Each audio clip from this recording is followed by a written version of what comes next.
Let's talk a little bit about the relationship of all of the various song sections to the central idea. Whether that central idea, the statement of the central idea, the statement of the title of the song is a chorus, or whether it's, as in The Great Pretender, the opening of a verse, or as in Still Crazy After All These Years, the closing of a verse, where we'll call it a refrain. But the relationship between the basic information of the song given by the verses and the statement of the central idea. Bernice went through preschool, grammar school, high school, and college with her best friends, Ashley, Brittany, Nicole, Caitlin, and Samantha. They were best friends, 6 best friends. Now, it has to be said that Bernice was not the brightest light on the Christmas tree. Bernice was not the funniest, not the smartest, not the most athletic, not the best personality, not the prettiest. But she was a good and loyal friend.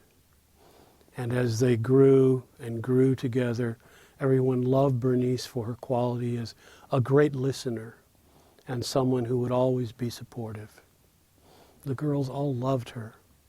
Things started getting a little complicated in high school when boys started coming around.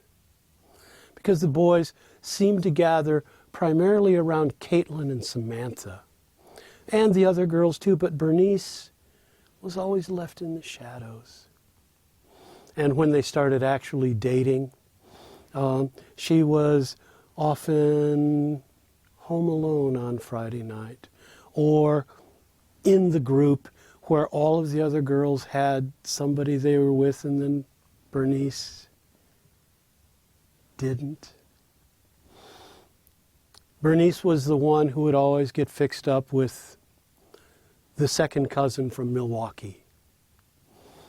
So that as they went into college and started getting into serious relationships, Bernice felt a little more and a little more and a little more out of the loop, and the girls were so hopeful that sometime, some way, Bernice would find someone.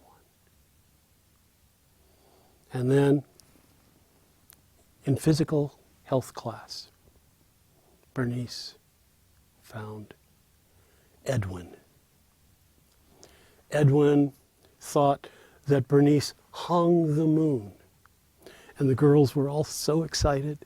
And it got deeper and it got deeper, and they went everywhere together until on Christmas that year, Edwin gave Bernice an engagement ring. And Bernice called the girls, and they did the girl squeal. They were all so happy. And then the date was set. And Bernice's mom, who was no fool, took Bernice to the wedding dress store. They looked and they tried, they looked and tried another one on, and tried another one on, and another one, and another one. It is for such a long time, till finally Bernice's mom found the dress. And in the dress, Bernice looked better than she had ever looked in her entire life.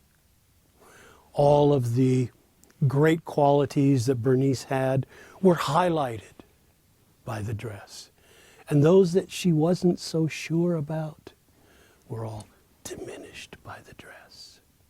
So she looked fabulous. She said, "Oh, Mom, I love you so much. This is so wonderful." Her mom said, "Thank you, honey. You look so beautiful." And Bernice said, "Thanks, Mom. Okay, let's now get some dresses, pick out some dresses for the girls." She said, "There's some really great dresses over here. Come on, Mom." And her mom said, "Come back here, darling," and led her over to a rack on which hung 5 purple taffeta sacks. And Bernice said, "Oh, Mom, I don't know. And Mother said, "Bernice, trust me." She said, "Okay, Mom." Said, "The girls will love them. They'll wear them everywhere." And so it was done. Ashley, Brittany, Nicole, Caitlin, and Samantha in purple taffeta sacks. And the day of the wedding, the music begins. And down the aisle, one by one, Ashley, Brittany, Nicole, Caitlin, and Samantha, all walking down the aisle, slightly uncomfortable in their purple taffeta sacks. And the congregation turns to look. Goes, "Oh, I always thought she was better looking than that." And as they paraded one by one, the boyfriends and the husbands of these girls were saying, oh, they were slightly embarrassed because they didn't look that good. And then the doors flung open, bum, dum, da, and here comes Bernice in the dress. And everybody goes, "Oh, she's so gorgeous." And all of the husbands and boyfriends, I could have had her. It's gorgeous. And there's Bernice in the dress, looking great for 2 reasons. Number 1, because she's wearing the dress. And number 2, because everything around her has been diminished in order to highlight her. That is the relationship between the secondary sections of your song, the development sections of your song, and the chorus. And that what you need to do is try to put your chorus in the dress. But then be quite careful not to diminish that dress by anything that happens before it. So, for example, if the dress has to do with a really special chord or a really high note, that chord or that note probably should not appear before it appears in the chorus. So that as the verse walks down the aisle, it should interest people to some degree. It should invite them in. But it's not the dress. The dress is Bernice's sole property. The Story of Bernice. The end.